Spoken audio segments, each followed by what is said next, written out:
শীত চলে যাওয়ার আগে একবার এইভাবে বানিয়ে দেখুন। বাচ্চারা খাবে না মানে বাচ্চা থেকে বড় সবাই খুব আনন্দ করে খাবে। আর স্বাস্থ্যের জন্য এটা ভীষণ ভালো। তেল ছাড়াই এগুলো তৈরি করে নিয়েছি। এর জন্য 1 থেকে 1.5 কাপ পরিমাণ আমি ওটস দিয়ে দিলাম, সাথে বেশ কয়েকটা পরিমাণ গোলমরিচ শুকনো পাউডার তৈরি করে নিয়েছি। এবার ভাজা ধনে গুঁড়ো, জিরে গুঁড়ো আর চাট মশলা এর মধ্যে মিশিয়ে নিয়েছি।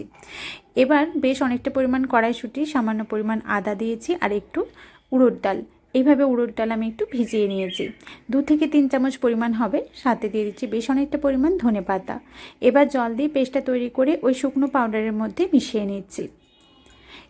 এবার স্বাদ অনুযায়ী লবণ মিশিয়ে নিচ্ছি আর একটু জল মিশিয়ে নিচ্ছি, কারণ ডোটা বেশ শক্ত শক্ত হয়ে গিয়েছে। এইভাবে একটু ডো তৈরি করে নিয়েছি। এবার ইনো মিশিয়ে নিচ্ছি, তাতে এগুলো বেশ ফ্লাফি তৈরি হয় আর খেতে খুব ভালো লাগে। এর পরিবর্তে আপনারা বেকিং পাউডারও ব্যবহার করতে পারেন।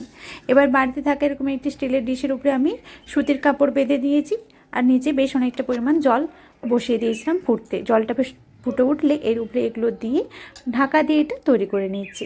আর আপনাদের কাছে যদি এইভাবে ইডলি স্ট্যান্ড থাকে সেটা দিয়েও এটা তৈরি করে খেতে পারেন। দুটো দিয়েই তৈরি করে না, খুব সহজ। যাদের বাড়িতে নেই তারা কিন্তু ছোটো ছোটো বাটিতেও বানিয়ে নিতে পারেন, আর না হলে যেভাবে আমি দেখিয়ে দিলাম ওইভাবেও বানিয়ে নিতে পারেন। আর দেখুন কতটা নরম তুলতুলে তৈরি হয়েছে, আর খেতে এগুলো খুব টেস্টি হয়েছে। একবার অবশ্যই বানিয়ে দেখুন, ভীষণ ভালো লাগে খেতে।